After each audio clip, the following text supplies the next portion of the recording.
vamos a empezar a hablar sobre sustentabilidad. Bueno, ustedes saben que las actividades económicas globalizadas sin control han afectado al planeta significativamente, ¿sí? Los problemas de interfase planeta-humanidad se pueden resumir en, digamos, en dos enfoques, ¿sí? O sea, el consumo elevado de energía multiplicado por el aumento exponencial de población y consumo per cápita impactan en la biosfera a través de cambios fuertes en su composición, ¿sí? Digamos, nosotros hemos prendido como cual bacteria de infección oportunista en la Tierra en este último siglo, ¿sí?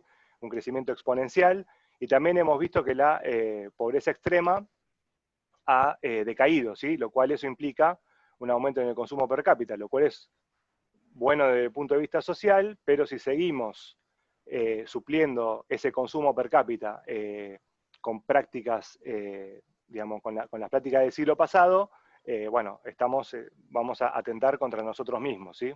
Ahora vamos a ver qué podemos hacer al respecto. Bueno, un centro de resiliencia de Estocolmo define 9 variables planetarias que definen nuestra ventana de operación de la humanidad, ¿sí? Las 9 variables planetarias son concentración de dióxido de carbono, ¿sí? Cuyo límite son 350 ppm, ¿sí? En la atmósfera, ¿sí? Ya estamos pasados de eso, estamos más o menos en 450 ppm, pH del océano, ¿sí? Cuyo límite es 8,1, ¿sí? Por debajo del cual, digamos, todo lo que sea la cadena trófica básica se ve afectada de manera significativa, y eso podría provocar un efecto dominó en toda la cadena trófica, incluyéndonos. Otra variable es la concentración de ozono troposférico, ¿sí? Que nos protege de la radiación UVB-UVC, ¿sí? Si bien el agujero de la capa de ozono, digamos, en una época fue preocupante, digamos, porque no paraba de crecer en los polos, ¿sí? Ahora de a poquito se está cerrando, el del Ártico por momentos está cerrado, el de la Antártida todavía necesitamos trabajar, pero lo bueno es que, digamos, el protocolo de Montreal, ¿sí? Que es digamos, la comisión de la ONU, vamos a decir, que se encargó de eliminar los compuestos que destruyen la capa de ozono, fue muy efectivo, digamos, para ello, ¿sí? Y hay buena prospección para cerrar también el agujero de ozono, pero va a llevar un poco de tiempo, ¿sí? Por otro lado, tenemos el ciclo del nitrógeno, ¿sí? Que estamos muy pasados, estamos emitiendo mucho amonio, estamos emitiendo mucho nitrito. La eliminación de amonio y nitrito, les cuento que es un problema abierto, digamos, en la química industrial. Es uno de los problemas más difíciles que hay en lo que es tratamiento de aguas, ¿sí? Por si a uno le interesa. El fósforo estamos todavía adentro, ¿sí? En lo que es emisiones de fósforo, pero pero necesitamos desacelerar un poco más el asunto de las emisiones de fósforo, porque provoca desbalances en lo que son los ecosistemas acuáticos de una manera muy importante, ¿sí? El ciclo del nitrógeno y el fósforo es muy importante, digamos, poder controlarlo, ¿sí? Para poder, más que nada los ecosistemas acuáticos y también algunos ecosistemas terrestres, ¿sí? En lo que es consumo de agua, estamos bien, ¿sí? Estamos bien a nivel global, ¿sí? Obviamente hay desigualdades, hay desigualdades en el acceso al agua, esto no lo tiene en cuenta, ¿sí? Pero la disponibilidad de agua dulce todavía puede suplir el doble de la demanda actual, ¿sí? En lo que respecta a los cambios en la tierra, digamos, medidos en lo que es kilómetros cuadrados de tierra transformadas por el hombre, todavía tenemos un cierto margen, pero no necesariamente tenemos por qué, digamos, consumir el resto de tierra que tendríamos como margen, porque ya estamos destruyendo más allá del 50% de la biodiversidad, ¿sí? Cada kilómetro cuadrado que avanzamos en la tierra es un cero, digamos, es una porción de biodiversidad que se nos pierde, ¿sí? Y, digamos, atentar contra la biodiversidad es atentar contra nosotros mismos, ¿sí? Ya estamos atentando contra animales de los cuales dependemos directamente, como las abejas, ¿sí? Bueno, y después hay dos variables más que son la concentración de aerosoles, ¿sí? Atmosféricos, y lo que es la polución química, que bueno, son bastante difíciles de medir, ¿sí? Hay algunas estaciones que están midiendo aerosol atmosférico, pero son unas 15 en el mundo, ¿sí? Mientras que, bueno, la polución todavía no nos ponemos de acuerdo cómo medirla, porque es una variable de muchas variables, ¿sí? Ahí acá todavía necesitamos un montón de sensorizado, un montón de edge computing, necesitamos un montón de desarrollo en química analítica industrial, ¿sí? Bien, vamos a definir, digamos, bien lo que es la sustentabilidad, ¿sí? El informe Brundtland, ¿sí? Del año 87, ¿sí? Brundtland era la presidenta de Noruega en esa época, ¿m? Lideró un grupo, ¿sí? Que generó un informe para la ONU que se llamó Our Common Future, ¿sí? Y definieron sustentabilidad como sigue, ¿sí? Sustentabilidad es el desarrollo que satisfaga las necesidades del presente sin comprometer la satisfacción de las generaciones futuras, ¿sí? Este informe, digamos, generó toda una serie de comisiones, digamos, de sustentabilidad, digamos, que se reunían periódicamente, y en el año 2000 declararon 8 objetivos de desarrollo para el nuevo milenio, ¿sí? Que tienen que ver con erradicar la pobreza y el hambre, la enseñanza primaria universal, la igualdad de género, la reducción de la mortalidad infantil, mejorar la salud materna y combatir, digamos,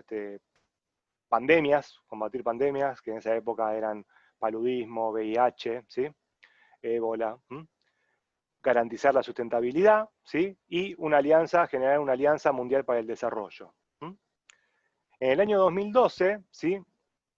Hubo una reunión muy importante donde también se desarrolló un nuevo informe que se llamó The Millennium Development Goals Report, ¿sí? Y, digamos, en ese reporte se definió sustentabilidad un poquito distinto, ¿sí? Teniendo un poquito más en cuenta, digamos, el factor ambiental, ¿sí? Y es como sigue, ¿sí? La sustentabilidad se entiende como el desarrollo que satisfaga las necesidades del presente, mientras se protege el sistema de apoyo a la vida en la Tierra o servicios ecosistémicos, ¿sí? Del que depende el bienestar de las generaciones actuales y futuras, ¿sí? Y en el año 2015 se declararon 17 objetivos de desarrollo sostenible, ¿sí? Que algunos son más bien económicos, ¿sí? Que tienen que ver con el fin de la pobreza, generación de trabajo decente y económico, reducción de las desigualdades, ¿sí? Todo lo que sea paz, justicia e instituciones sólidas, ¿sí? Otros que tienen que ver más con la cuestión social, ¿sí? Salud, nutrición, educación, inclusión, distribución de la riqueza, paz, igualdad de género, educación de calidad, ¿sí? Agua limpia y saneamiento, acceso al agua, comunidades, ciudades y comunidades sostenibles, y lo que tiene que ver con el ambiente, ¿sí? Todo lo que sea la protección de los recursos naturales, aire, agua, tierra, biodiversidad. Y, digamos, si quieren más información sobre los objetivos y las metas específicas de la ONU, ¿sí? Se pueden meter en esta página, ¿sí? un.org/Sustainable Development. O lo pueden googlear. En un reciente Nature Sustainability, ¿sí? Se proponen 6 grandes transformaciones para alcanzar estos objetivos de desarrollo sostenible, ¿sí? Que son a saber, bueno, el primero es la educación, ¿sí? La educación crea capital humano, que a su vez promueve el crecimiento económico y la superación de las desigualdades sociales. El segundo es la salud, se trata de tender a un sistema de salud público, ¿sí? Sistemas de información integrados para prevención y tratamiento de enfermedades, muy importantes en estas épocas, ¿sí? Y se plantea un objetivo a 2050 que es la cobertura sanitaria universal. Por otro lado, hay un pilar muy importante que es uno de los mayores temas, digamos, de nuestro departamento, que es el asunto del desarrollo de industria sustentable, ¿sí? Que implica garantizar el acceso universal a las fuentes de energía modernas, desfosilizar el sistema energético, ¿sí?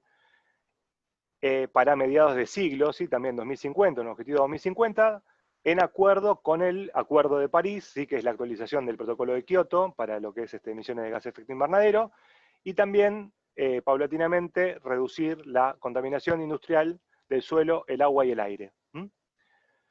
Otra transformación importante es todo lo que tenga que ver con alimentación sustentable, que también, digamos, nuestro departamento es bastante activo en eso, ¿sí? y se trata de que la demanda del consumidor se cambie hacia dietas más saludables, ¿sí? Los ecosistemas deben ser conservados para que los sistemas alimentarios sean eficientes y resistentes. Por otro lado, se trata de que las ciudades sean más sustentables, ¿sí? Tengan en cuenta de que el 55% de la humanidad está viviendo, digamos, en ciudades, y para 2050 se estima que el 70% de la humanidad va a vivir en ciudades. Si las ciudades ahora son sucias, imagínense, digamos, en 2050. Entonces, bueno, acá hay mucho trabajo, digamos, por hacer. Y bueno, obviamente las tecnologías 4.0, ¿sí?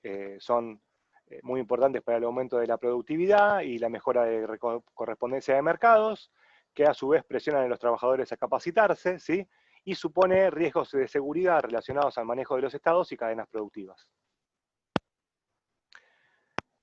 Bueno, todos estos objetivos, estas iniciativas de desarrollo sustentable, se pueden dividir en 3 pilares, ¿sí? El económico, el ambiental y el social, ¿sí? Que interactúan muy fuertemente, ¿sí? O sea, digamos, desde el punto de vista económico, la sustentabilidad sería seguridad energética, todo lo que sea costos de capital, costos de combustible, capital humano, demanda de infraestructura, certificación, esquemas financieros, ¿sí? Desde el punto de vista ambiental son todo lo que sea las emisiones de gases de efecto invernadero y otras medidas de calidad de agua, el uso de agua, el impacto sobre la calidad de agua y la calidad del suelo, ¿sí? Y la biodiversidad. Por otro lado, tenemos todo lo que tenga que ver con la cuestión social, ¿sí? Que tiene que ver con la seguridad alimentaria, el empleo, la reducción del trabajo infantil, todo lo que tenga que ver con la educación y el entrenamiento, y el desarrollo rural. Y hay una fuerte interacción en todos estos conceptos, ¿sí? Y por eso, digamos, quizás parezca difícil el desarrollo sustentable, porque uno tiene que satisfacer todo al mismo tiempo.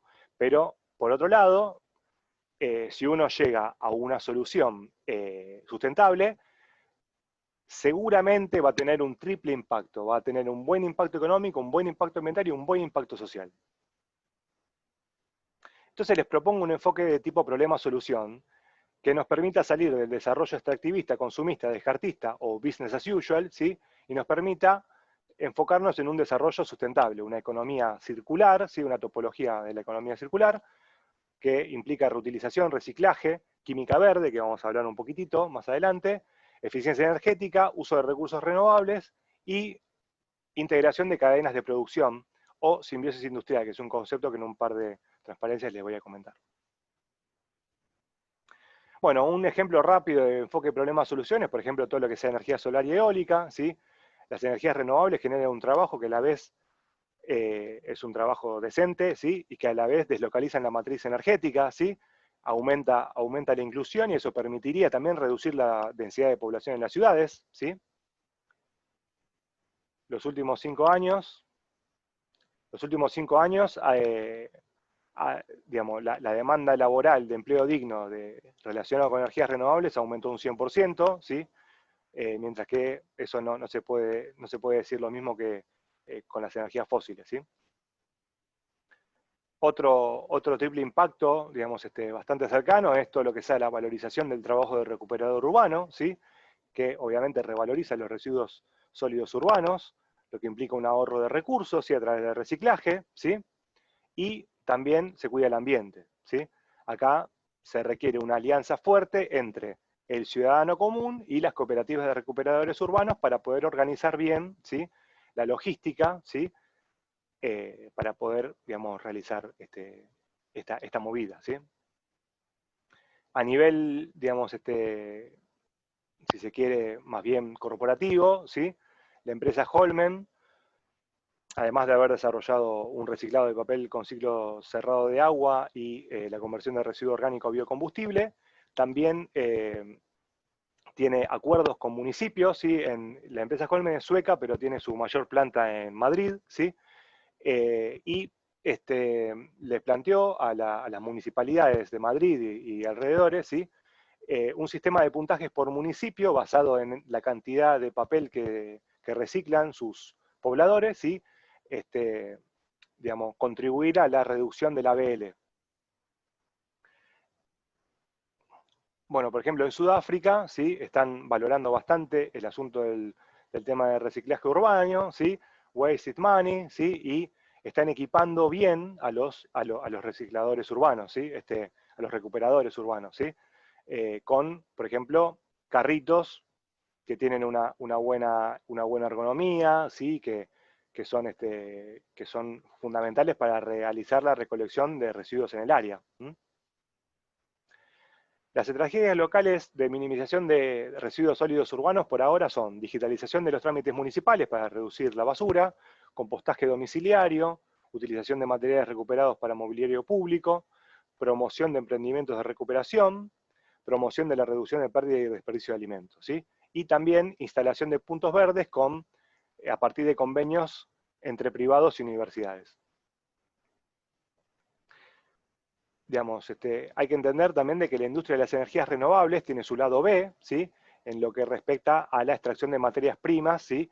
A partir de prácticas que vulneran los derechos humanos, como es el caso del neodimio y el samario, ¿sí? El platino, ¿sí? Y también el ambiente, ¿sí? El litio, el aluminio, el titanio, ¿sí? Son, digamos, eh, son extraídos con prácticas, digamos, de megaminería. Y bueno, digamos, el reciclaje de metales, ¿sí? Podría mitigar su impacto social, ¿sí? Se habla, digamos, del concepto de minería urbana, ¿sí? Que es básicamente agarrar toda esa basura electrónica y sacarle todos los metales preciosos, ¿sí? Incluye oro, plata, platino, titanio, neodimio, samario, ¿sí? Todo eso, ¿sí? Y bueno, de paso, rediseñar automóviles y generar, digamos, motores eléctricos, digamos, bueno, para la movilidad. Así que bueno, este es un concepto que me encanta, el concepto de simbiosis industrial, digamos, es una cosa que desde un congreso que fui en 2012 que lo presentaron, me enamoré, ¿sí?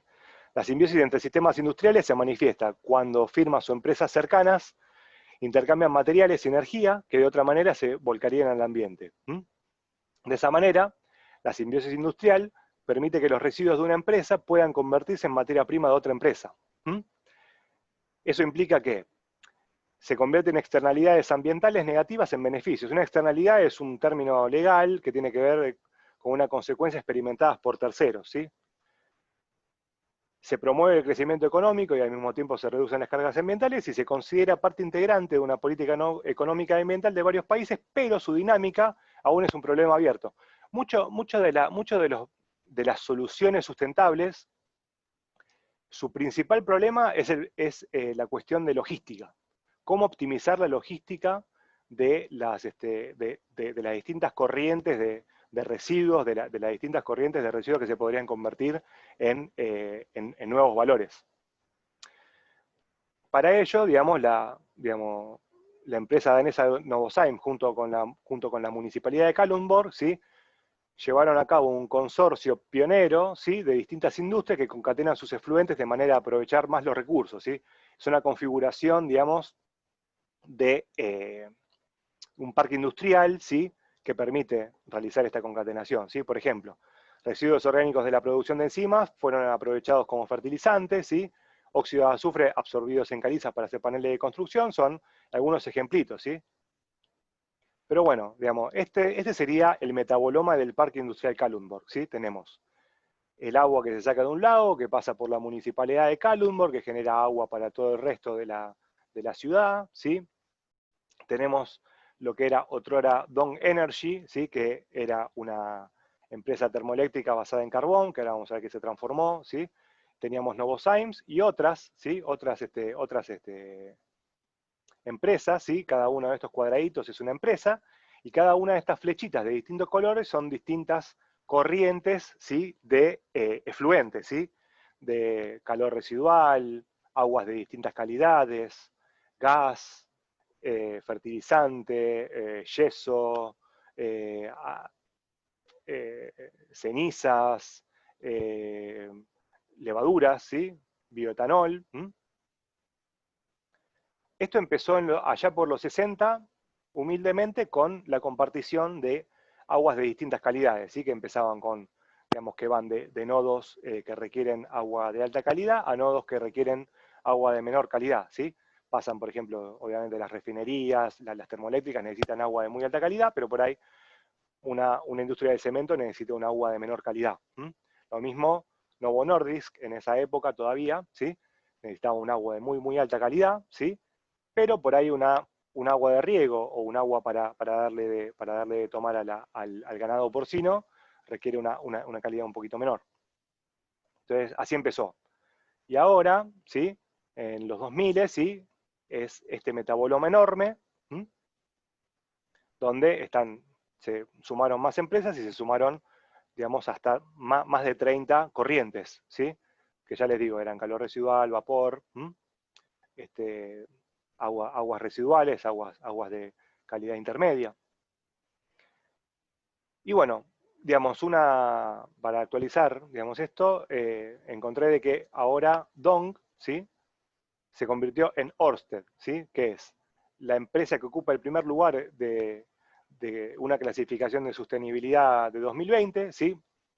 Y en una década, ¿sí? En esta última década, la compañía se transformó por completo su modelo de negocio, pasando de la compañía danesa de petróleo y gas natural, Dong, a una compañía de energía totalmente renovable, ¿sí?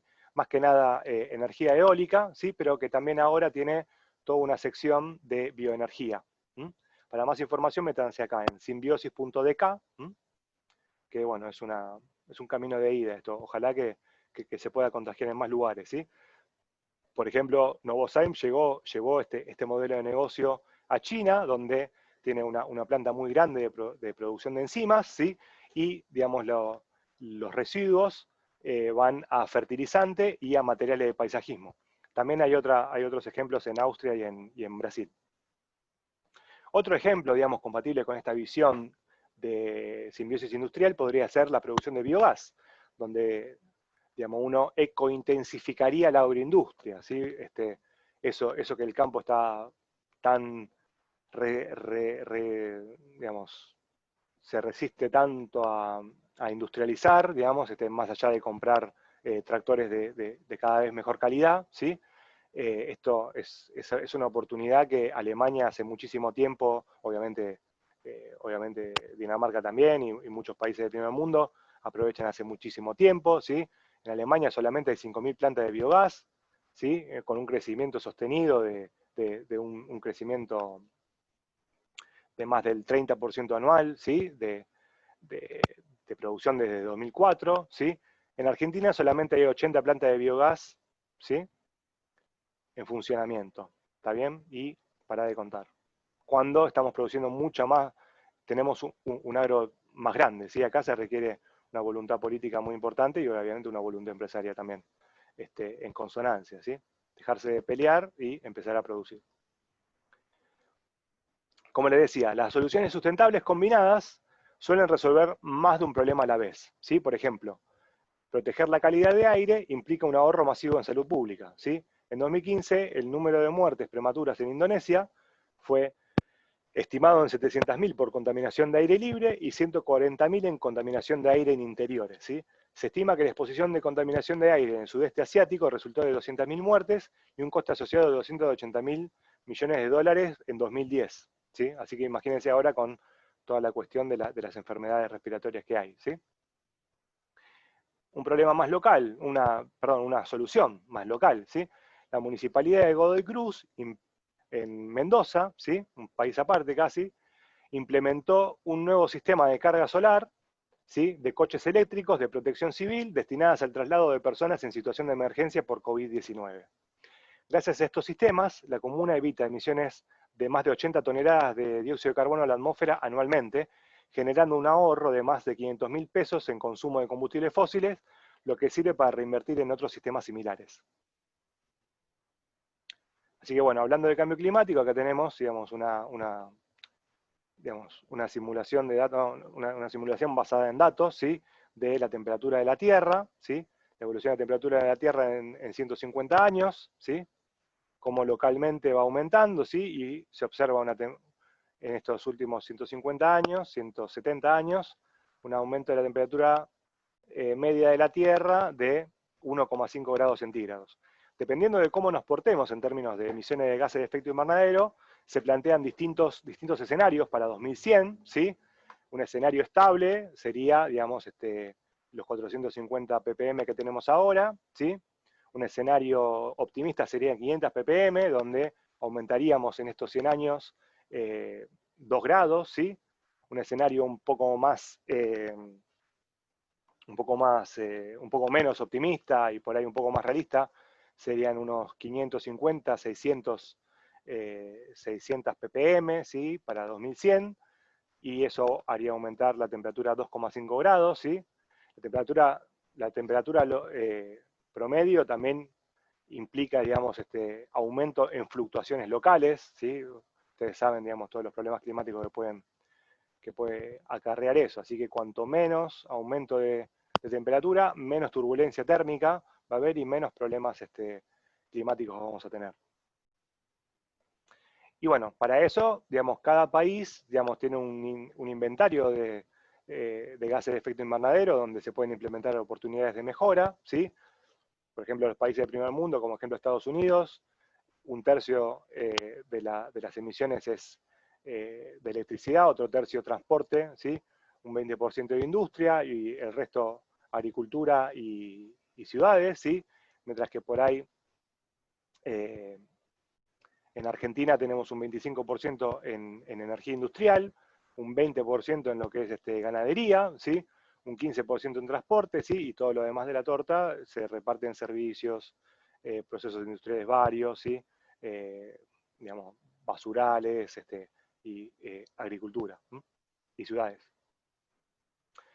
Bueno, la emisión de gases de efecto invernadero tiene una alta correlación con urbanización y uso de electricidad. El 40% de las emisiones mundiales de efecto invernadero tienen que ver con el uso de energía, ¿sí? Tanto industrial como hogareña. Y bueno, si esto no es suficiente alarma, si se quiere, digamos, también podemos decir que el presupuesto anual de combustible fósil el presupuesto total, absoluto, de combustible fósil, ¿sí? Son 942 gigatoneladas de dióxido de carbono, repartidas en carbón, petróleo y gas, ¿sí? Y en el año 1972 se registró el fin del crecimiento exponencial de la producción de petróleo, denominado peak oil. Esto es un gráfico exponencial, ¿sí? Esto, digamos, una recta en un gráfico logarítmico, ¿sí? Implica un exponencial, y un achatamiento tiene que ver más con una cuestión lineal, ¿sí? Entonces, bueno, mal que mal necesitamos una transición energética, ¿sí? Desde el punto de vista económico y desde el punto de vista ambiental, obviamente desde el punto de vista social, porque la población mundial crece a ritmos exponenciales. El presupuesto de combustibles fósiles alcanza para alrededor de 8 décadas a la tasa de consumo actual, ¿sí?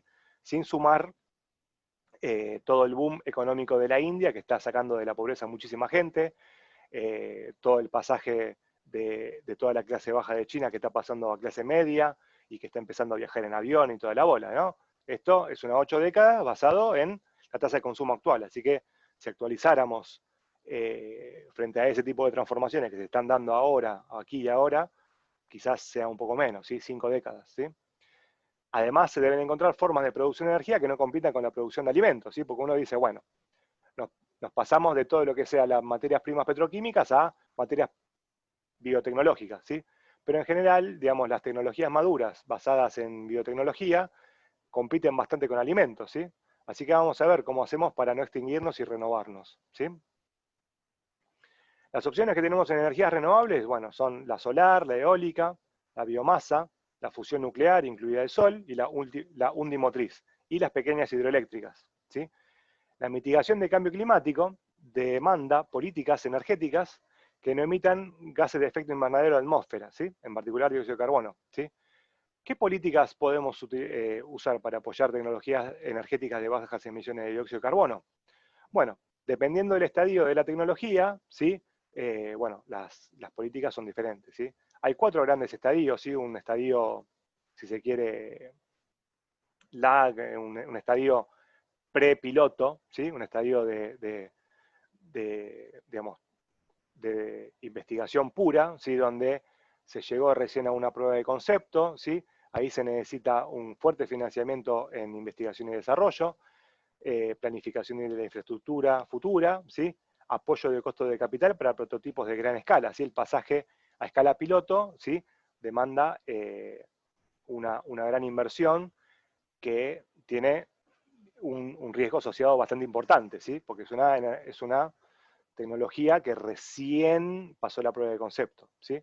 Ahora, cuando ya se pasa la prueba de concepto y se tienen pruebas de concepto exitosas, estables, escala piloto y quizás algún inversor relativamente importante, ¿sí? Bueno, ejemplos de lo anterior tenemos las baterías de combustible, biocombustible de segunda generación, ¿sí? Digamos, para la segunda, que son allá tecnologías relativamente estables, ya incentivadas, ¿sí? Por ejemplo, todo lo que sea la energía solar, los automóviles híbridos, ¿sí? Requieren incentivos estables específicos en la tecnología, subsidios, créditos fiscales, garantías de préstamos blandos, ¿sí? Ya cuando se pasa, digamos, la escala piloto y ya hay compras, ciertas compras, donde ya, digamos, hay que estimular un poquito ese mercado, ¿sí? Uno puede pedir, por ejemplo, ayuda internacional con préstamos atados a certificados verdes y bonos de carbono, ¿sí? Ahora vamos a hablar un poquito de esto. Y ya cuando la tecnología es madura, ¿sí? Ya lo que se necesitan son sortear barreras de mercado, estudiar los códigos de construcción, estándares de eficiencia y meterle pata a las campañas de información. Una excusa más para usar energías renovables es que la generación centralizada disipa un 40-50% de la energía solamente en distribución, ¿sí? Digamos, eso, digamos, es otro argumento más que uno podría usar para apoyar las energías renovables. Además, los costos de generación de energía solar fotovoltaica, ¿sí? Han descendido de forma exponencial en los últimos 50 años, ¿sí? El efecto fotoeléctrico, ¿sí? Sobre paneles de silicio cristalino, gracias también a la producción de computadoras, en gran parte, en todo lo que respecta al periodo 1970-2000, ¿sí? El desarrollo de computadoras ayudó muchísimo a eso, ¿sí? Hizo que el 2017 sea el año de la grid parity con respecto a la producción de energía termoeléctrica, ¿sí? Es decir, que los costos de energía solar fotovoltaica fueron descendiendo, mientras que los costos de energía termoeléctrica, debido a que utilizan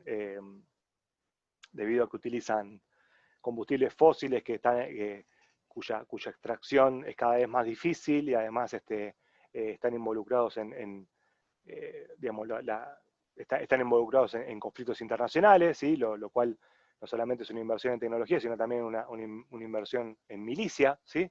Hizo de que, digamos, el año 2017 sea el año donde generar energía a partir de energía solar fotovoltaica sea tan barato como a partir de energía termoeléctrica.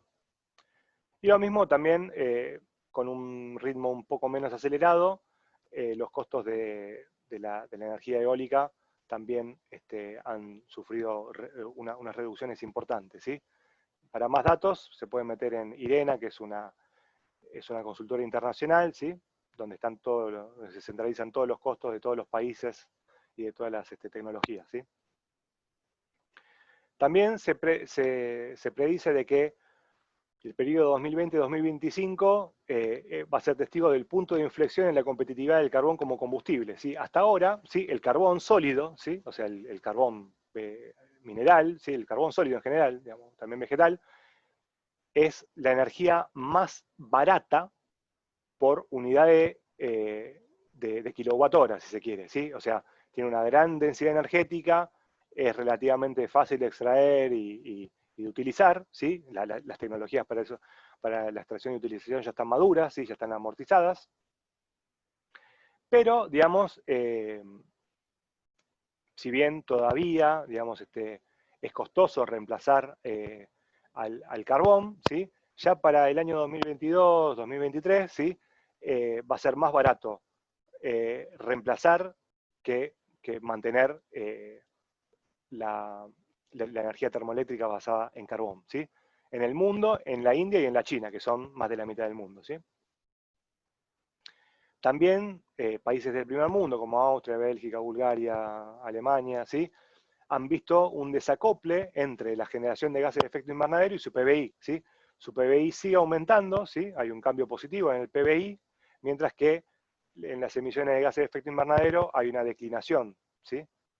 Fíjense, ¿sí? Todos estos países, ¿sí? Holanda, Portugal, Ucrania, ¿sí?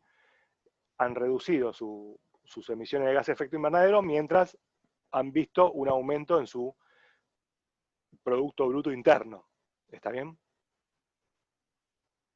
El IPCC, ¿sí?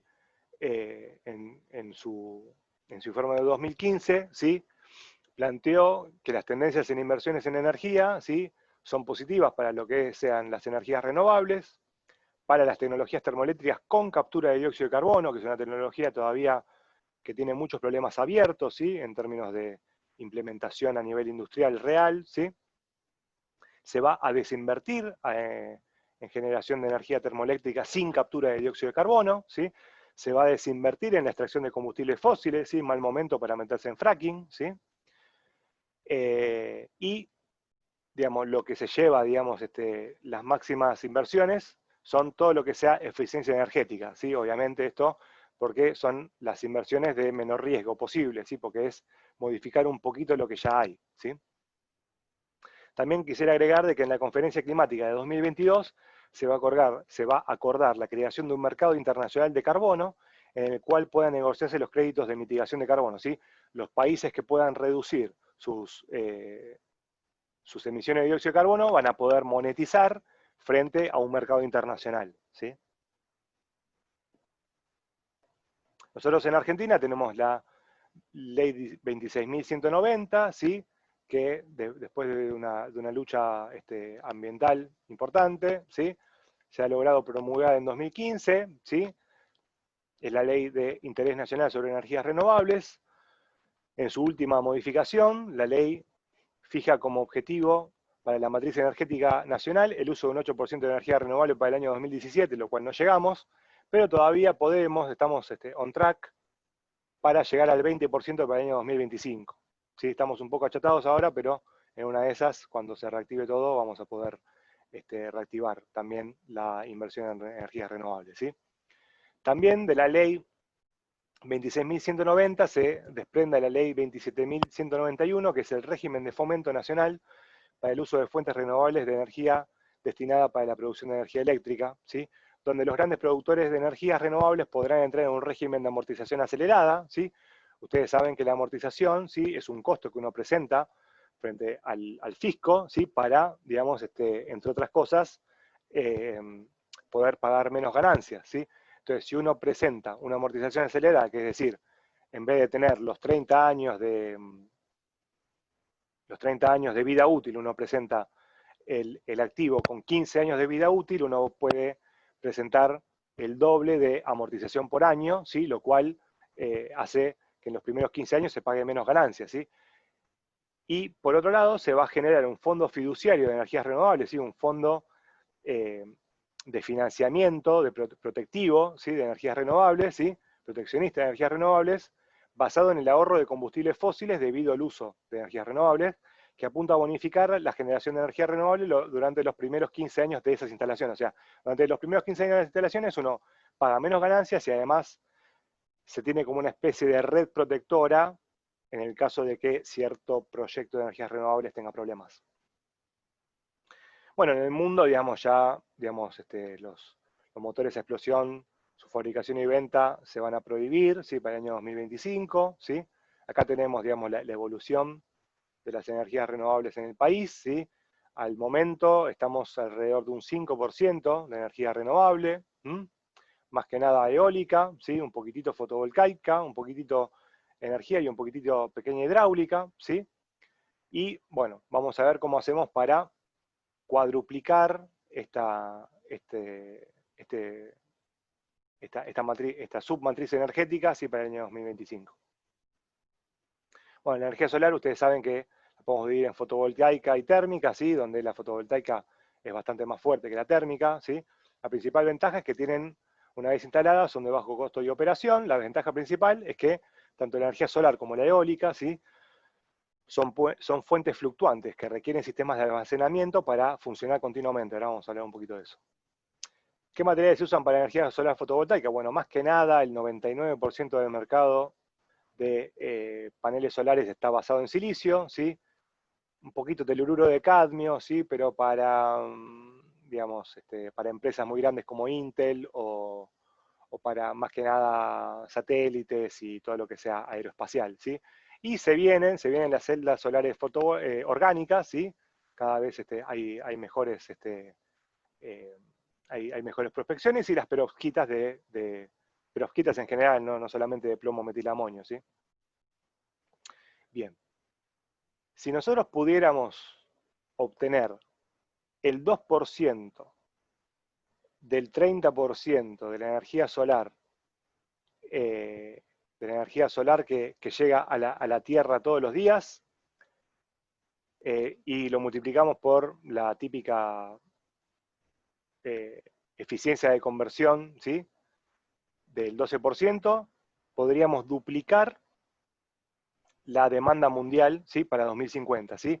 Si, digamos, el Sol nos da 96.000 terawatts, a la Tierra, digamos, al no océano, ¿sí? Llegan 28.000 terawatts, de los cuales si colectáramos el 2% son 560 terawatts, si los multiplicamos por el 12% de eficiencia tenemos 67 terawatts, y 30 terawatts es la demanda proyectada para 2050. Estamos ahora en 2020 a unos 23 terawatts. ¿Cómo hacemos para tener energía solar de noche? ¿Cómo hacemos para tener energía eólica cuando el viento no sopla? ¿Sí? Bueno, tenemos dos grandes opciones, ¿sí? Las baterías, más que nada de litio polímero, por su seguridad, ¿sí? Y, digamos, el mercado, su nicho de mercado más importante es todo lo que sea baterías portables, ¿sí? Y de baja potencia, ¿sí? Computadoras, scooters, coches, algún que otro electrodoméstico de baja potencia, ¿sí? Pero si uno quiere alta potencia, ¿sí? Si uno quiere una heladera, un freezer, un microondas, un lavarropas, un aire acondicionado, ¿sí? Hay que pasarse a sal fundida, ¿sí? Que soporta alta potencia y tiene larga vida útil, como por ejemplo la tecnología de magnesio, calcio, antimonio, que se las trae, ¿sí? Es un desarrollo en el MIT, que ahora les voy a hablar un poquito, ¿sí? Y es un spin-off del MIT que, digamos, fue financiado por Bill Gates, y se puede invertir $100 por kilowatt hora, ¿sí? Que es bastante bajo en comparación con lo que es litio, ¿sí? Es la mitad del costo de litio, ¿sí? Y además, es más segura, ¿sí? Y escalable, ¿sí? Les recomiendo meterse, digamos, en YouTube, ¿sí? O en la página del MIT, y que googleen este nombre, Donald Sadoway, que es un profesor del MIT muy famoso porque tiene un canal de YouTube, digamos, es el profesor de química de materiales del MIT, como para que se dé una idea, ¿sí? Este muchacho fue financiado por Bill Gates en un spin-off, ¿sí? De esta tecnología, ¿sí? Magnesio, calcio, antimonio, ¿sí? Que es de sal fundida, esto está a unos 300 grados, ¿sí? El magnesio, ¿sí? Queda arriba, el antimonio queda abajo, y la sal fundida queda en el medio, ¿sí? Y no tiene los problemas de transporte de carga que podría tener el estado sólido, y por eso se banca alta potencia, ¿sí? Además no se afecta por el uso continuado y los ciclos de uso. Pero eso no le quita mérito a la batería de litio. La batería de litio va a seguir teniendo un gran mercado, pero más que nada, digamos, en lo que es scooters, colectivos, coches, etcétera. UPS, centros, digamos, de datos. Lo que tiene también las baterías de estado líquido, sal fundida, de esta tecnología, es que son de alta potencia y son escalables y que duran muchísimo, ¿sí? Un container, ¿sí? Un container de estas baterías de baterías, ¿sí? Podría, digamos, abastecer un edificio enorme o un vecindario entero, ¿sí? Para más información, métanse en ambri.com, ¿sí? Que es la empresa spin-off del MIT, basada en esta tecnología. Bueno, la biomasa también es, digamos, se puede considerar como acumulación de energía solar acoplada a captura de dióxido de carbono, ¿sí? Para abastecer a la matriz energética con biomasa sin competir con la producción de alimentos y sin erosionar los suelos, implica concatenar el ciclo del carbono con la producción de energía y por ende no todos los ecosistemas son robustos, ¿sí? O sea, uno tiene que hacer el balance de masa que hacemos en industrial, ¿sí? Teniendo en cuenta, digamos, nuestro volumen de control, ¿sí? A el bosque o a la plantación o a la plantación legal de marihuana, ¿sí? Donde tenemos que considerar el flujo másico, ¿sí? Todo lo que sea el aporte convectivo, ¿sí? La producción autotrófica de biomasa, ¿sí? Y la respiración, ¿sí? Toda esa suma se llama Net Ecosystem Productivity, ¿sí? Productividad neta de un ecosistema, y para que un ecosistema sea productivo y estable, ese valor tiene que ser mayor que cero. La biomasa es una forma de intensificación de la agricultura, ¿sí? Es una forma abundante de energía solar almacenada de forma indirecta. Se encuentra disponible de manera relativamente constante en contraparte con otras renovables que son más fluctuantes. Puede ser coprocesada con las instalaciones que usan combustibles fósiles, tanto en refinerías como en la gasificación de carbón. Tanto los subfluentes como los subproductos de la generación de biomasa se pueden transformar en productos químicos o fertilizantes. Ese es el lado A. El lado B es que la conversión de energía solar en biomasa es del orden del 1%, es decir, que se requieren grandes extensiones de tierra para cosechar suficiente material, ¿sí? Una alternativa serían las algas. Las algas requieren del orden de 100 veces menos superficie cultivable para la misma cantidad de biomasa producida, ¿sí? La biomasa se caracteriza por tener baja densidad energética, ¿sí? Es preferible su uso como materia prima en petroquímica. Si bien se dice que la biomasa es renovable, se requiere energía para producir los pesticidas, fertilizantes y la cosecha. También se requiere energía para transformarla, es decir, que hay una huella de carbono asociada a la biomasa, ¿sí? No todo aprovechamiento de biomasa es carbono negativo, ¿sí? A lo sumo se puede aspirar a un carbono neutral o un carbono ligeramente negativo. Es una forma de energía compleja de aprovechar y algunas compiten con la producción de alimento y pueden provocar deforestación. Un biocombustible muy importante que se perfila como el reemplazo de la nafta, sí, es el bioetanol, ¿sí? Generalmente se usa el metabolismo de Saccharomyces cerevisiae, Pichia pastoris, entre otras levaduras, para transformar exosas en etanol, ¿sí? El famoso metaboloma, ¿sí? Que vemos en microbiología industrial, ¿sí? Lo aprovechamos acá para producir bioetanol. El bioetanol de primera generación, que es el que más se produce, ¿sí? Es a partir de caña de azúcar u otras fuentes de azúcares, ¿sí? Como maíz, trigo, ¿sí? Cosas que compiten con alimentos, lamentablemente, ¿sí? Pero bueno, empiezan con una molienda de extracción, una clarificación y una evaporación y una esterilización de eso, ¿sí?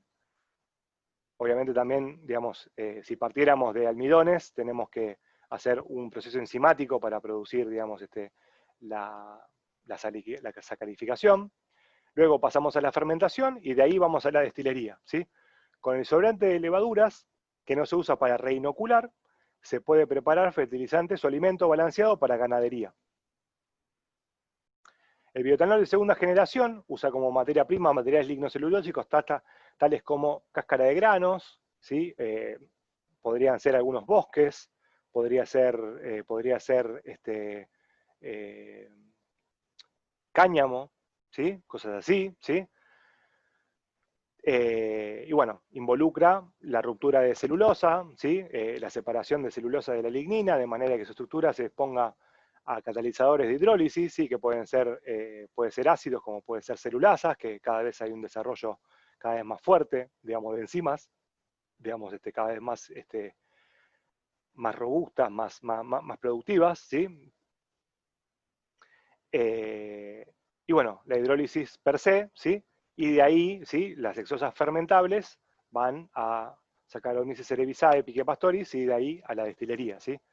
Se proyectaba, digamos, en una época que en 2020 íbamos a producir el 30% del bioetanol a partir del bioetanol de segunda generación, pero lamentablemente estamos alrededor del 2%, ¿sí? Es una proyección fallida, lamentablemente, porque bueno, Por un lado hay resistencia y boicot por parte de la gente de primera generación, obviamente el campo, como siempre, digamos, es conservadora, ¿sí?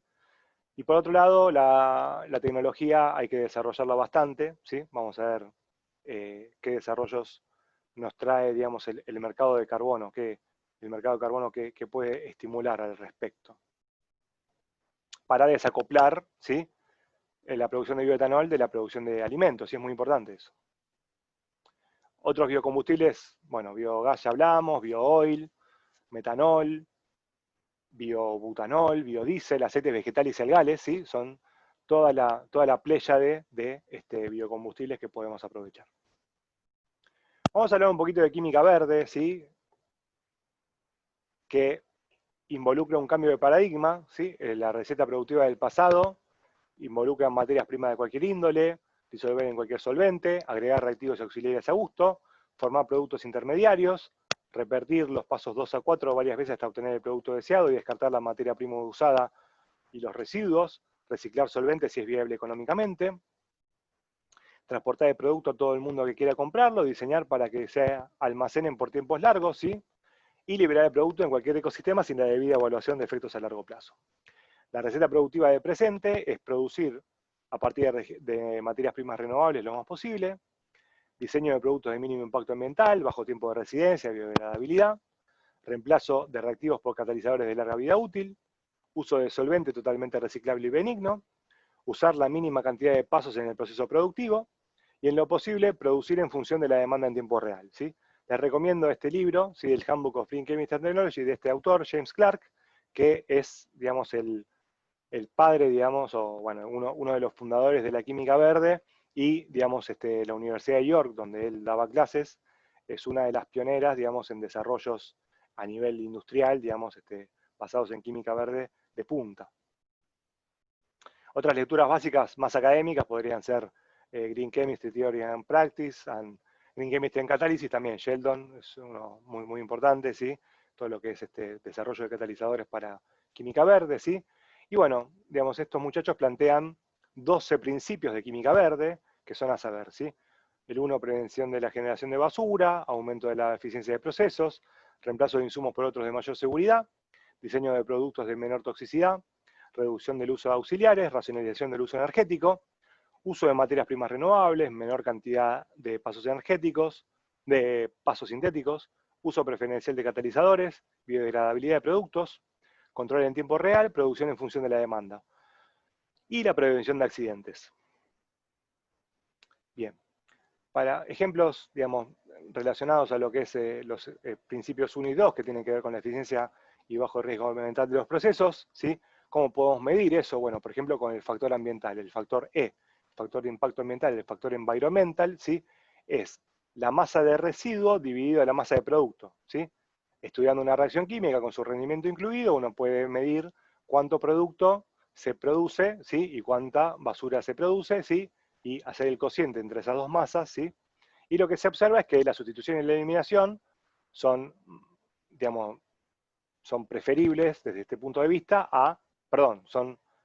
digamos, tienen un impacto ambiental mayor en relación a lo que son las adiciones y reordenamientos. Obviamente no todas las reacciones pueden ser adiciones y reordenamientos, pero si uno puede ir por este camino, disminuiría el impacto ambiental y la economía de átomos, que ahora la vamos a definir.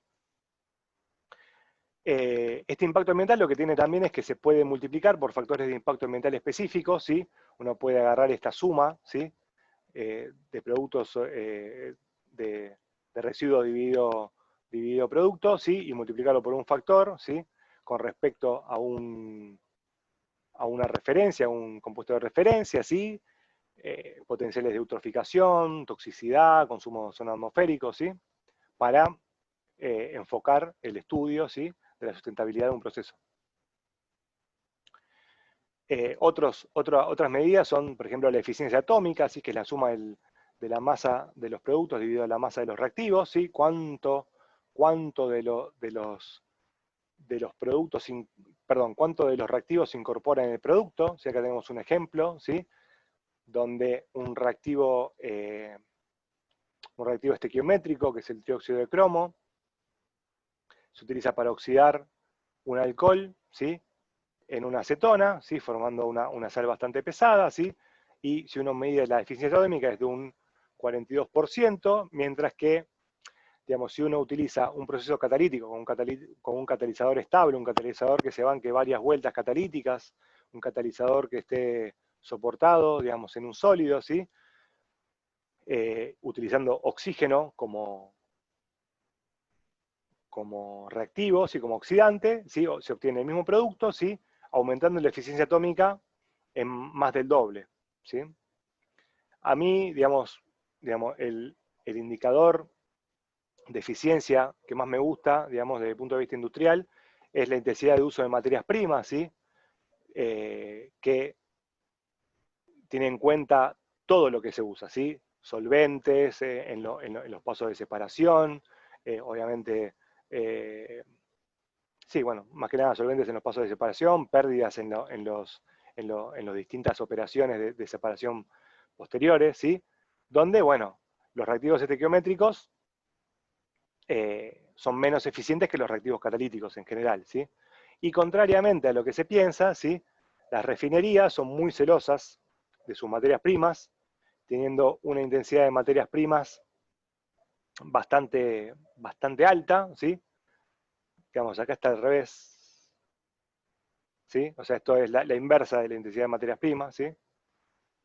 Y mientras que las farmacéuticas tienen una intensidad de materias primas bastante baja, produciendo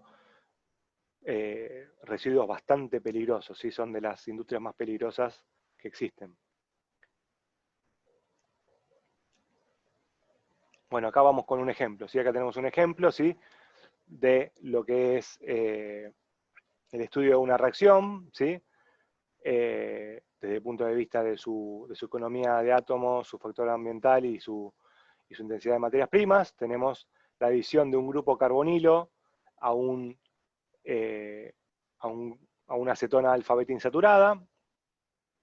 Este es una ruta, ¿sí? Que usa alquil litio y carbonilo de níquel, ¿sí? Tiene una economía de átomos de casi el 50%, un factor ambiental relativamente digno, ¿sí? Sin tener en cuenta la toxicidad de los carbonilos de níquel, ¿sí? Y una intensidad de materia prima del 50%, ¿sí? Y hay algunas oportunidades de mejora, como por ejemplo que este carbonilo de níquel no sea una sustancia libre, sino que esté inmovilizada en un sólido, ¿sí? Hay mucho desarrollo de eso, de polímeros que puedan retener reactivos, ¿sí? O un cambio de precursor, esa es otra opción, ¿sí? Por ejemplo, en vez de usar esa ruta, se puede hacer la reacción Unpolum, ¿sí? La reacción Unpolum, acuérdense que es es un anión de carbono, ¿sí? Retenido con azufres, ¿sí? Pero lo que tiene esta reacción es que luego, digamos, se obtiene un intermediario que hay que tratarlo para recuperar, digamos, el grupo carbonilo entrante, ¿sí? Entonces hay un paso siguiente de esto que involucra otro uso de reactivo que podría ser mercurio. Bueno, el mercurio, para que sepan, digamos, su uso está prohibido por la Convención de Minamata, ¿sí? No, se trata de no usar mercurio en la industria, está prohibido, ¿sí? No, por lo menos a Japón no puedes vender nada que esté usado con mercurio, ¿sí? A otros países también. O cloramina T, que es una forma un poco más limpia desde el punto de vista de la toxicidad, pero tiene una economía de átomos menor, ¿sí? Y una intensidad de materias primas también menor. Entonces acá hay que sopesar el impacto ambiental, ¿sí? El impacto en toxicidad para los trabajadores y para el ambiente, ¿sí? Con respecto a la eficiencia, ¿sí? Es una relación de compromiso y hay que tomar una decisión al respecto. Pasando a los principios 3 y 4, de diseñar procesos y productos de menor impacto ambiental, ¿sí? Un impacto ambiental se puede, a nivel macro, ¿sí? Se puede medir, evaluar con los siguientes parámetros, ¿sí? Materias primas utilizadas, ¿sí? Fósil versus renovables, ¿sí? Peligrosidad de los componentes, impacto de las condiciones de uso sobre la salud, eficiencia de uso de agua y energía para producirlo, ¿sí? Por ejemplo, un ejemplo es los detergentes comunes versus el uso de enzimas, ¿sí? Las enzimas son más biodegradables, menos eutroficantes y pueden ser diseñadas para que actúen a menores temperaturas, con la natural ventaja de reducir también el uso de energía, ¿sí?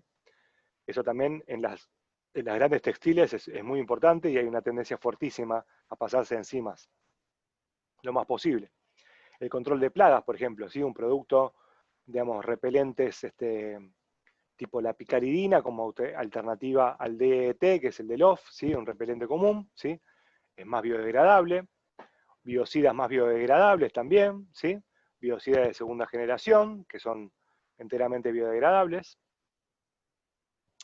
Bueno, el principio 5 tiene que ver con disminuir el uso de auxiliares, evitar el uso de solventes o reemplazarlos por otros más benignos, tratando de recuperar lo más posible. Acá hay una oportunidad fuertísima para todo lo que sea el uso de fluidos supercríticos, ¿sí? Vapor de agua, dióxido de carbono, etanol, acetona o mezclas de ellos, ¿sí? Regulando la presión, temperatura y la composición de los fluidos supercríticos, se puede modular la elusión de distintos componentes de interés. El clásico es el descafeinado de grano de café con dióxido de carbono supercrítico, donde la cafeína se libera, ¿sí? Y se absorbe en fibra de carbono y después se separa el grano de café, ¿sí? La elusión supercrítica de esencias y principios activos, ¿sí? En farma y nutracéutica, ¿sí? Se usa muchísimo para producir palmitato de vitamina A, ¿sí? De hecho, el palmitato de vitamina A no solamente se extrae, sino que hay una reacción simultánea que se puede realizar, ¿sí? O sea, se extrae primero la vitamina A y en otra etapa también, en presencia de fluidos supercríticos, se agrega ácido palmítico. Eso tiene el palmitato de vitamina A, que es uno de los principales componentes de todas las cremas que usan las chicas y que usamos los metrosexuales para mejorar nuestra belleza de la piel, ¿sí? Y también la extracción de vitamina E y otros principios nutracéuticos que cada vez tienen más mercado, ¿sí? Bueno, el principio 6 tiene que ver con la eficiencia energética de los procesos, ¿sí? Las separaciones químicas representan la mitad del uso de energía industrial en países industrializados. Desarrollar alternativas que no usen calor podrían hacer que el 80% de estas separaciones sean 10 veces más eficientes en energía, ¿sí? Los procesos de absorción o de membrana pueden usar hasta un 90% menos de energía que una destilación, ¿sí? Así que ahí hay una oportunidad de negocio muy fuerte para toda la gente que desarrolla membranas, ¿sí? Hay que hacerlas lo más resistentes y efectivas posibles, ¿sí? De hecho, es inclusive más importante hacerlas resistentes que aumentar, digamos, su eficiencia, porque, digamos, uno desde la ingeniería uno puede jugar con las recirculaciones, como ustedes han visto ya en balance de masa, uno puede jugar con las recirculaciones para hacer de un proceso de una determinada eficiencia, hacerlo un poquito más eficiente, ¿sí? Bien, el principio 7 involucra el uso de materias primas renovables, ¿sí? La economía business as usual, ¿sí? Que es la que vemos más que nada acá en módulo 2 por ahora, ¿sí? Implica, digamos, el uso de petróleo, gas natural, ¿sí? Óxidos de nitrógeno, óxidos de azufre, ¿sí? Para producir commodities, ¿sí? Como el benceno, el sileno, el tolueno, el etano, el cloro, ¿sí? El dióxido de carbono, ¿sí? Que bueno, que para producir commodities secundarios, intermediarios, y llegar a todo lo que necesitamos en nuestras vidas, ¿sí? Textiles, packaging, transporte, pinturas, resinas, todo lo que sea footwear, ¿no? Todo lo que sea zapatillas, ropa, ¿sí? Comunicaciones, bueno, toda la cuestión de higiene y salud, ¿sí? Ahora bien, ¿cómo hacemos para, digamos, conservar todo eso, ¿sí? El housing, el packaging, los textiles, ¿sí? Pero partiendo de partiendo de materias primas renovables, ¿sí? Almidones, celulosas, semicelulosas, ligninas, aceites, proteínas, ¿sí? El concepto clave acá es las biorefinerías, esa transformación, ¿sí? Esa vía de producción, ¿sí? A partir de biomasa, ¿sí? Está separada en dos, ¿sí? En bioprocesos y procesos catalíticos químicos, ¿sí? Que muchos todavía son un problema abierto, ¿sí? Bueno, la combinación de ambos lo vamos a denominar o lo entendemos como biorefinerías. ¿Mm? Tenemos toda la bioeconomía del carbono 2, del carbono 3, del carbono... No sé por qué acá ponen carbono 4 ácido láctico, esto está mal. Bueno, el carbono 4, el aspartico, el succínico, ¿sí? Las materias primas de mayor protección para el reemplazo efectivo de de fuentes de carbono de renovabilidad infinitamente lenta son mayoritariamente los productos de fermentación de azúcares y gas de síntesis, ¿sí? O sea, todo lo que sea, digamos, metano, hidrógeno, monóxido de carbono, ¿sí? Digamos, hay toda una cuestión ahí importante, ¿sí? En función de su posición en el diagrama de flujo, ¿sí? O sea, en función de la posición esta, ¿sí? En dónde están, ¿sí? Si están más adelante o más atrás, digamos upstream o downstream, lo vamos a llamar super commodities, commodities o bloques de construcción, ¿sí? Donde los bloques de construcción son lo más importante, ¿sí? Lo más básico de todo, ¿sí? Los building blocks más importantes, ¿sí? Los derivados por lo menos de azúcares como almidones y celulosa, ¿sí? Son los diácidos, el ácido furandicarboxílico, ¿sí? El ácido aspartico, el glicerol, el sorbitol, la hidroxibutirolactona. Y hay otros, ¿sí? El monóxido de carbono, ¿sí? El furfural, ¿sí? El ácido itacónico, el ebulínico, por ahí tienen una posición un poquito posterior, ¿sí? Dependen de estos building blocks. Bueno, digamos, también hay muchas oportunidades de negocio, ¿sí? En la revalorización de residuos para la industria de alimentos, ¿sí? Los invito a meterse en la página esta BioRenewables Development Center, ¿sí? Que es la página de la Universidad de York, donde están todos los spin-off basados en valorización de residuos y procesos catalíticos, ¿sí? El principio 8 es reducir el número de pasos de síntesis, ¿sí? Un ejemplo es la sertralina de la sertralina de Pfizer, ¿sí? Que una nueva síntesis duplica el rendimiento y aumenta la intensidad de materias primas en hasta un 60%, y se disminuyeron los residuos peligrosos en 800 toneladas al año, ¿sí? Es una droga que se usa bastante, ¿sí? Como calmante, ¿sí? Y, bueno, nada, se disminuyeron los pasos de síntesis, creo que a la mitad, ¿sí? Bueno, el principio 9, ¿sí? Es el uso de catalizadores en la industria, ¿sí? En particular voy a hablar de las enzimas, ¿sí? Las ligasas, las isomerasas, las hidrolasas, las oxidorreductasas, las transferasas, ¿sí? En sacarificación de biomasa, en enriquecimiento de jarabe de maíz de alta fructosa, en deslactosado de productos lácteos, en proteasas para blandear carnes, en el blanqueo de jeans, ¿sí? Que reemplaza el proceso bleach de los jeans, ¿sí? Que tradicional con lavandina, que utilizaba incluso mayores temperaturas, ¿sí? La empresa Novozymes, que ya hemos hablado, también es muy, muy sustentable desde el punto de vista económico, hablando mal y pronto, ¿sí? Teniendo un retorno sobre la inversión del 23%, ¿sí? Para 2022, y un crecimiento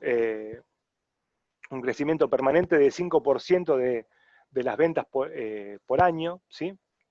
Para más información se pueden meter en la página oficial de Novozymes, novozymes.com. La biotecnología es química verde, ¿sí? ¿Por qué? Porque se trabaja a temperaturas moderadas, hay una alta especificidad, ¿sí? Menos pasos de síntesis, si uno tiene suerte de dar con el proceso adecuado, materias primas renovables y revaloriza residuos orgánicos, ¿sí? Y la mayoría, ¿sí? No es más que, digamos, la producción de birra modificada, ¿sí? Uno puede saltar, ¿sí? Con un poquitito de suerte y química detrás, de la producción de cerveza o quesos a la biotecnología. Bueno, la producción biotecnológica en términos de tonelaje está dominada por la glucosa, por el etanol y por todo lo que sean los almidones y almidones modificados, ¿sí? Seguidos por glutamato, lisina, ácido cítrico, ¿sí? Y también, digamos, hay otros negocios más pequeños, pero no menos rentables, como la producción de PLA, ¿sí? El ácido poliláctico, que es un plástico biodegradable, y la producción de antibióticos y vitaminas. Bueno, el principio 11 invoca la respuesta just in time, ¿sí? O sea, no, digamos, tratar de abandonar el concepto de almacenamiento, y tratar de responder a la demanda en tiempo real, ¿sí? Y para ello, por ejemplo, hay una oportunidad fundamental para todos, ¿sí? Para industrializar los países en desarrollo a través de la impresión 3D, ¿sí? La impresión 3D es fuertísimo, el crecimiento interanual en los países en desarrollo, no tanto en Latinoamérica, lamentablemente, ¿sí? Acá, digamos, la impresión 3D en Latinoamérica representa algo así como menos del 5% del mercado mundial, ¿sí? Pero en el mundo se está valorando muchísimo y hay una, hay una playa de productos y materiales y un laburo para químicos impresionante, ¿sí? A través de esta tecnología, ¿sí? Otro ejemplo que les quería comentar es el mundo de los plásticos reciclables, cómo hacer para, digamos, de todo ese tonelaje de plásticos diversos, cómo hacer para separarlos, para poder reciclarlos verdaderamente. Bueno, acá la tecnología de reflexión infrarroja cercana, ¿sí? Se está utilizando muchísimo para en tiempo real poder seleccionar películas, fibras, PET, HDPE, plásticos mixtos, ¿sí? Esta tecnología NIR, ¿sí? Junto con algoritmos rápidos o edge computing, ¿sí? Se pueden utilizar para identificar rápidamente firmas de polímeros únicos por comparación de sus espectros, ¿sí? Las herramientas utilizadas para comparar estos espectros, ¿sí? Son las herramientas típicas de la quimiometría, ¿sí? Análisis de componentes principales, análisis de discriminantes lineales, ¿sí? Que permiten reducir el consumo de datos, ¿sí? Y obtener información, digamos, reducción de la dimensionalidad de los datos, ¿sí? Y la maximización de la preservación de la información para que los algoritmos sean cada vez más rápidos, ¿sí? Acá tenemos un ejemplo, ¿sí? Acá tenemos digamos, un PET comparado consigo mismo contra un PET comparado contra PVC. Fíjense que son totalmente distintas las comparaciones, ¿sí? Son comparaciones bidimensionales, ¿sí? Eh, un, un espectro contra otro, ¿sí? Y el PET, obviamente, digamos, la Pepsi, Coca-Cola, están a full queriéndolo recuperar, ¿sí? Porque encontraron que eso es un ahorro masivo de recursos y además es una buena forma de promocionar la marca, ¿sí? Otro plástico que se busca muchísimo es el polietileno, ¿sí? Bueno, acá tenemos otro ejemplo, ¿sí? PLA versus PLA modificado, ¿sí? Si bien es biodegradable, no es rápidamente biodegradable y en algunos casos se podría también pensar en, en un reciclaje, ¿sí? Acá vemos PLA versus PLA, ¿sí? Prístino versus PLA y PLA modificado. Estas diferencias se pueden captar fácilmente con algoritmos de quimiometría. Bueno, la prevención de accidentes hay que entender que la remediación de un pasivo ambiental, ¿sí? Es un costo a posteriori que muchas veces no se repaga, ¿sí? Hay muchísimos ejemplos que nos ponen a los químicos como monstruos, ¿sí? Y que bajan mucho la reputación de la química, ¿sí? Hay que, hay que pasarse a un enfoque más bien preventivo, tratar de evitar el pasivo ambiental, que obviamente es un costo a priori, ¿sí? Pero es una inversión a largo plazo.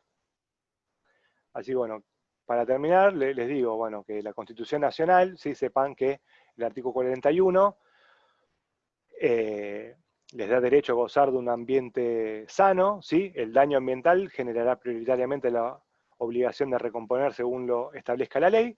Las autoridades deben proveer a la protección de este derecho, ¿sí? Corresponde a la nación dictar las normas que contengan los presupuestos mínimos de protección y a las provincias las necesarias para complementarlas sin que aquellas alteren las jurisdicciones locales.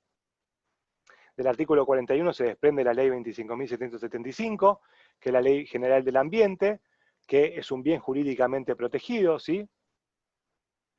Y bueno, ahora sí terminar, les tiro unas frases motivantes, ¿sí? De unos muchachos muy emprendedores y muy game changer y muy inspiradores, ¿sí? Buckminster Fuller, ¿sí? Elon Musk y Max Planck, ¿sí? Nunca cambiamos las cosas luchando contra la realidad existente. Para cambiar algo, mejor construir un nuevo modelo que haga el obsoleto modelo preexistente, ¿sí? Enfoquémonos en la señal sobre ruido, ¿sí? No perdamos el tiempo con cosas que realmente no mejoran las cosas. Tratemos de que los claims de Facebook no nos permita ver qué es lo útil de todo lo que estamos desarrollando como científicos, ¿sí? Tratemos de ser un poquito más efectistas, ¿sí? Porque el planeta, la humanidad y la biodiversidad nos necesita un poco más cortoplacistas, pero no cortoplacistas desde el punto de vista eh, de la rentabilidad, sino de la sustentabilidad, ¿sí? O sea, un análisis de la sustentabilidad requiere un pensamiento crítico muy, muy importante, ¿sí? Tenemos que ser muy activos en eso, tenemos que estar muy activos ahí vigilando lo que se está haciendo, ¿sí?